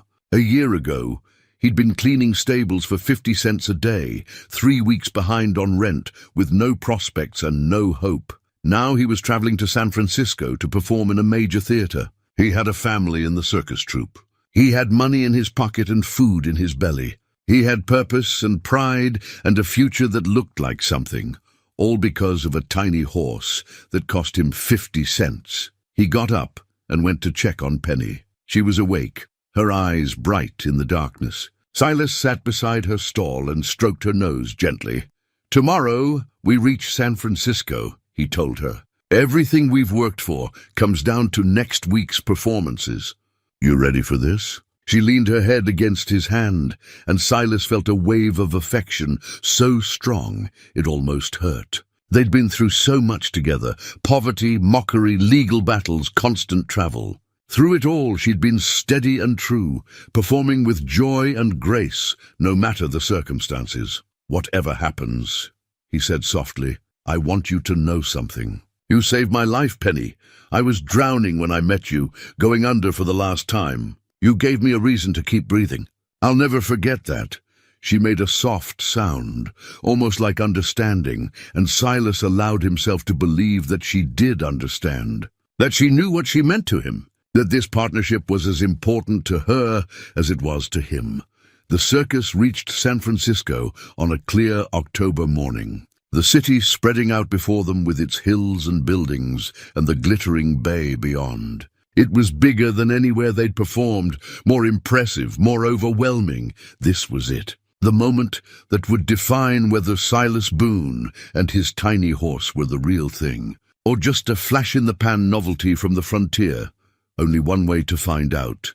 The Golden Gate Theatre was everything Silas had imagined and more. Gas lamps lined the walls, casting warm light over velvet seats arranged in curved rows that rose up toward an ornate ceiling painted with clouds and cherubs. The stage was massive, equipped with proper curtains and footlights that could be adjusted for different effects. It was built for grand opera and serious drama, and Silas felt small, standing on it during their afternoon rehearsal.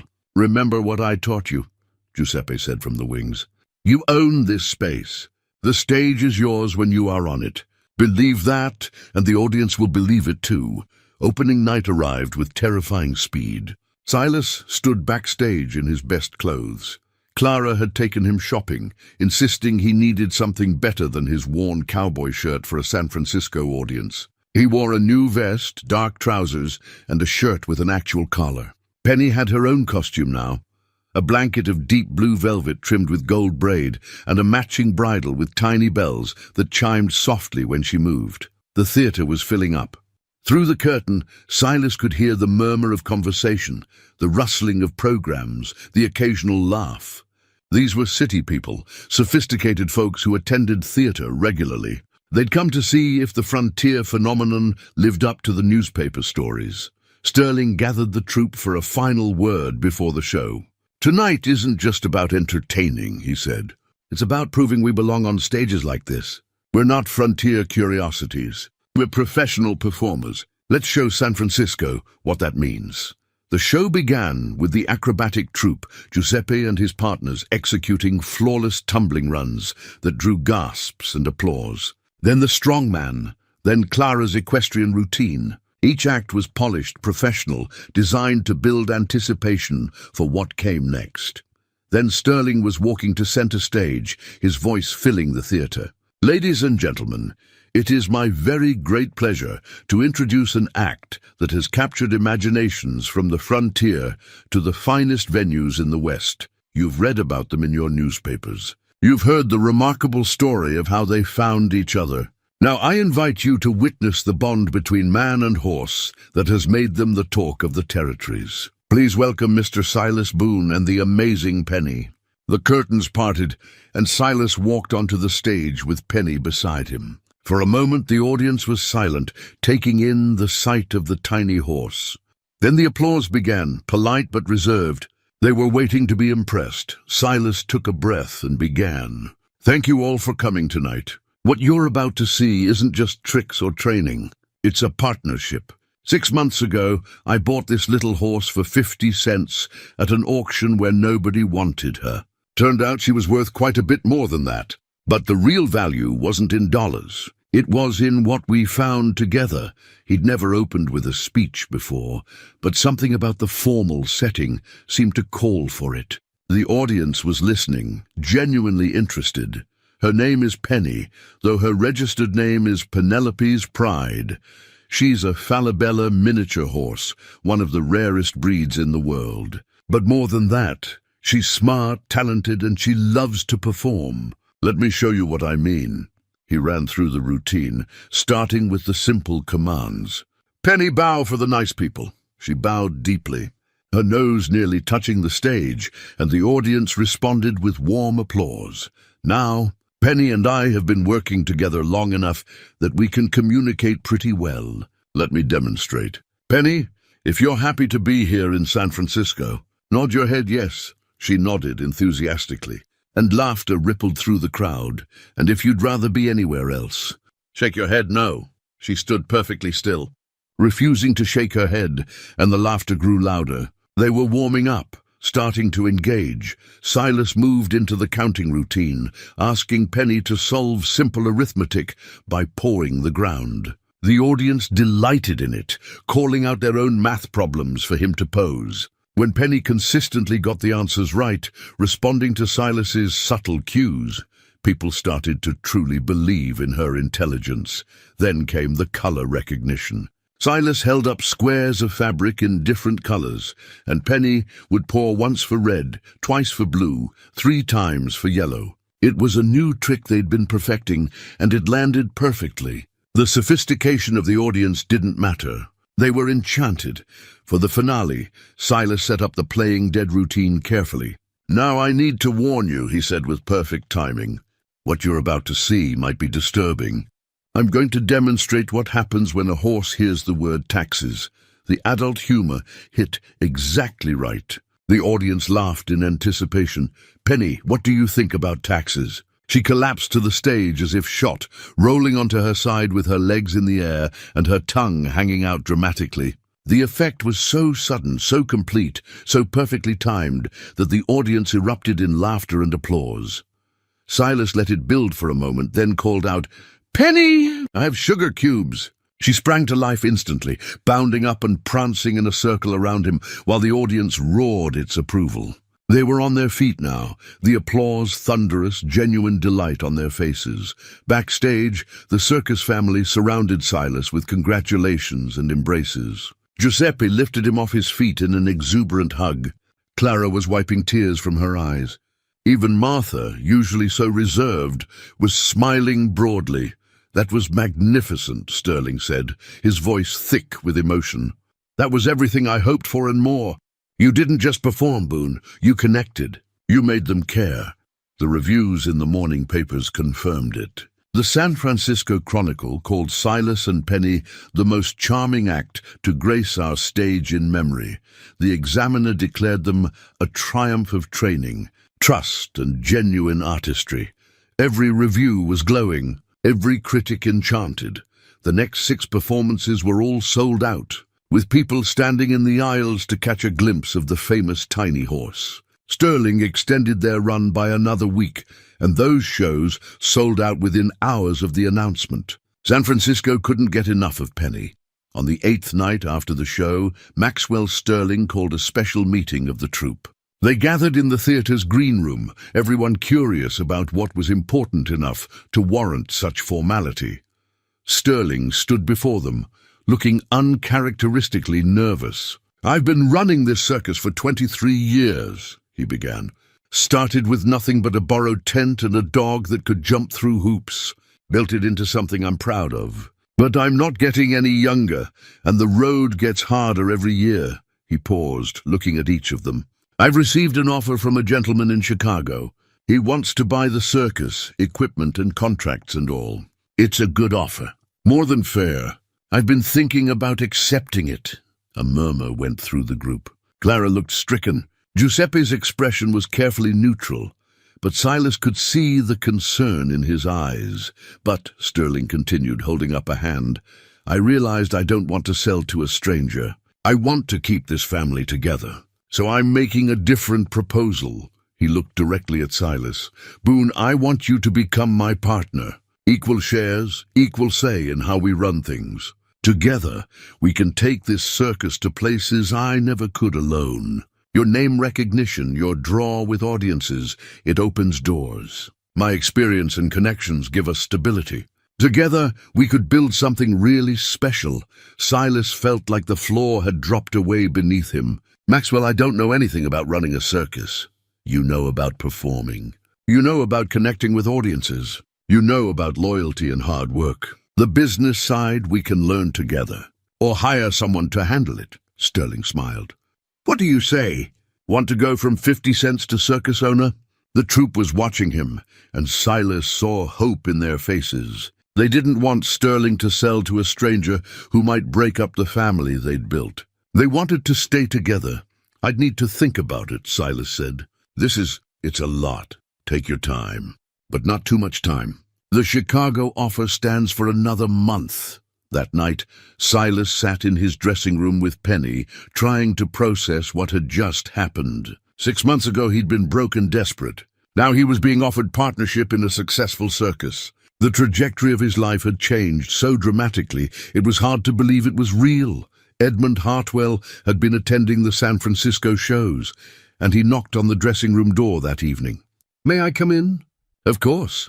Hartwell settled into a chair, looking at Penny with the fond expression of someone watching a valuable investment exceed all expectations.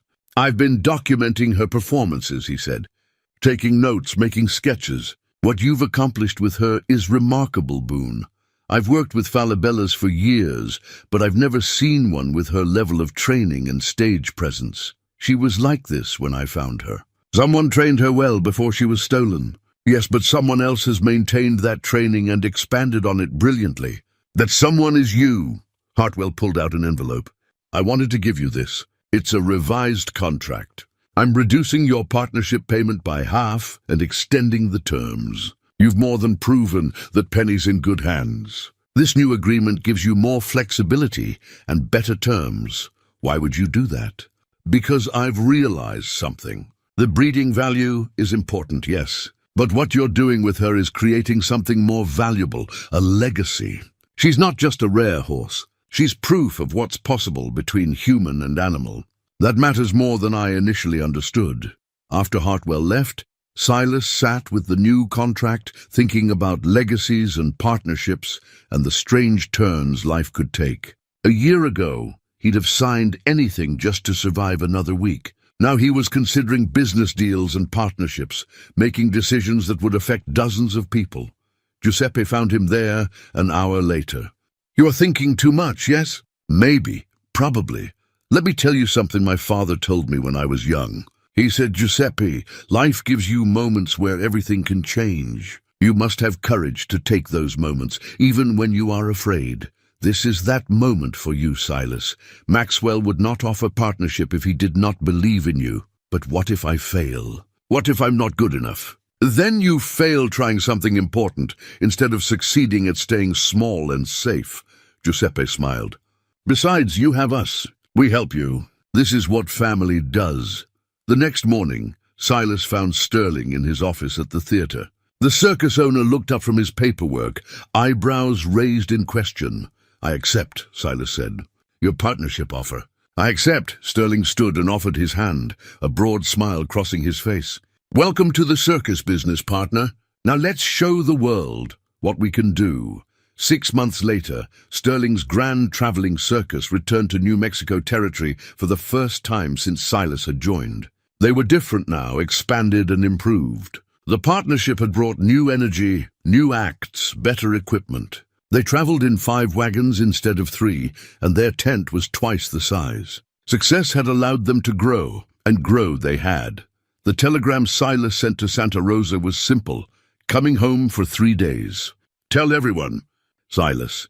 When the circus wagons rolled into town, it seemed like the entire territory had turned out to greet them.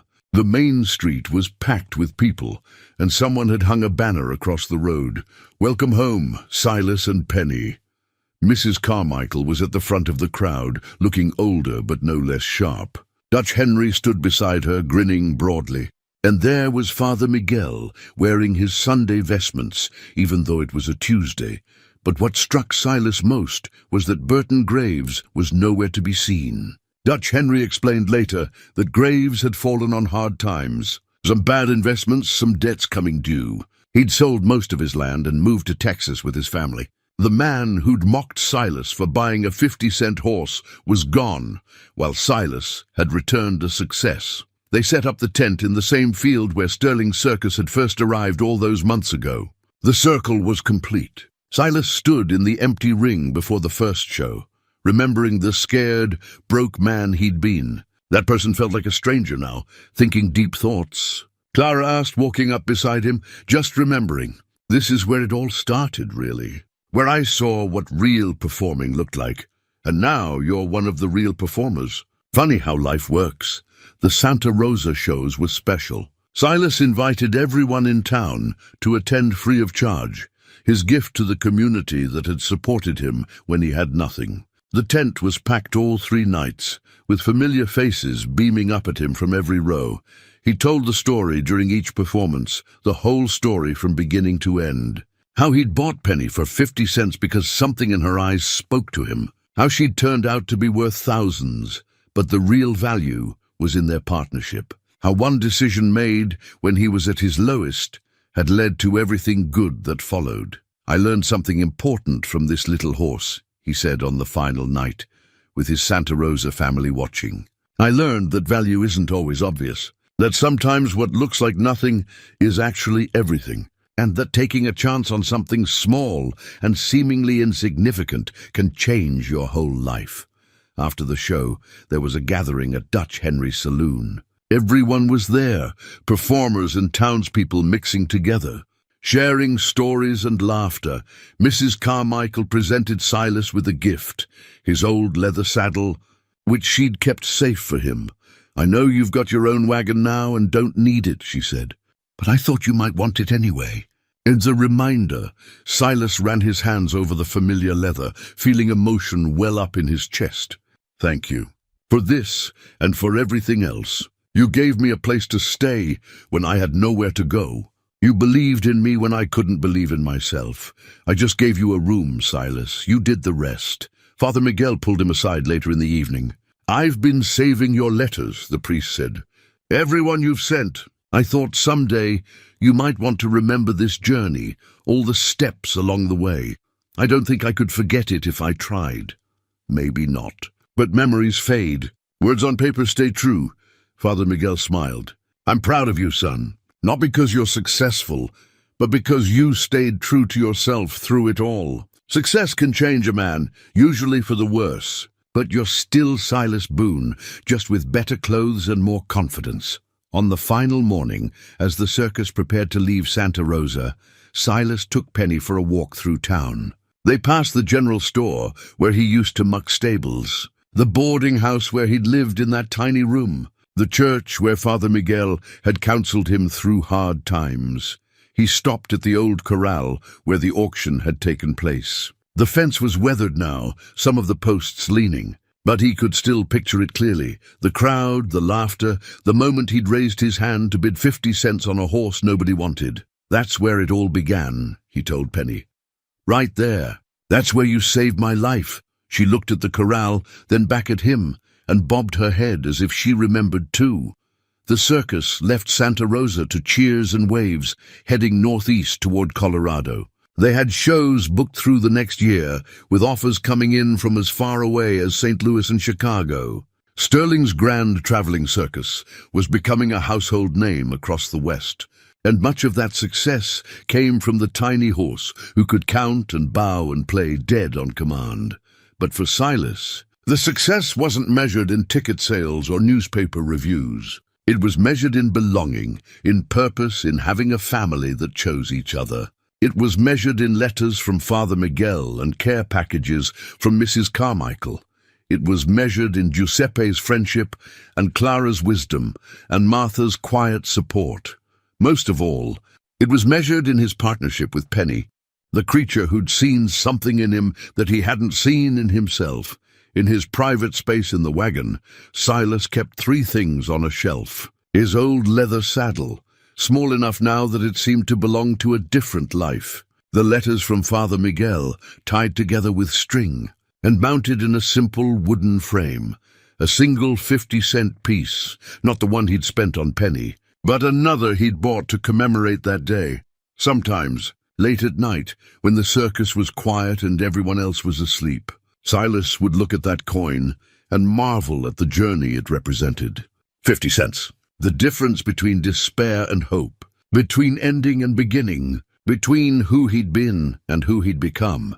He'd spent years thinking his life was over, that his best days were behind him. And Tiny Horse had proven him wrong. She'd shown him that sometimes the smallest investments yield the greatest returns, that faith the size of 50 cents could move mountains.